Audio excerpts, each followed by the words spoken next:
Ashley Allen here with Celtics beat writer Darren Hartwell. And Darren, Jay Crowder went out on Friday with a high ankle sprain. He is expected to be out about 2 weeks. How is that going to impact the Celtics going forward?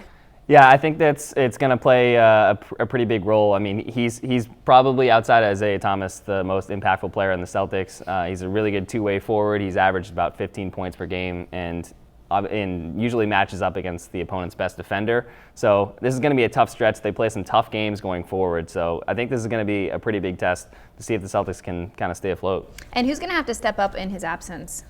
Well, Brad Stevens mentioned the other day that he might have to turn to the rookies a little bit, maybe a rookie by committee approach. You got Jordan Mickey inside, and then you have James Young. Obviously, he's a second-year player too, but Terry Rozier played a lot of minutes Friday night after Crowder went out, and then R.J. Hunter too.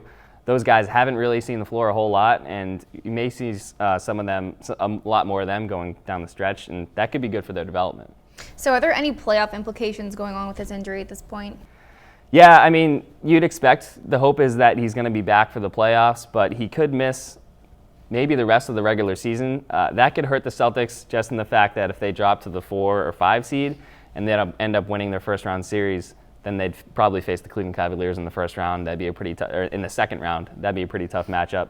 So the hope is that they can kind of stay afloat, stay in that 3 seed, and then if they do advance, then Toronto Raptors still a tough opponent, but it's better than the Cavs. All right, Darren, well, we'll have to see how that injury plays out. For all your Celtics news, make sure to keep it at NESN.com.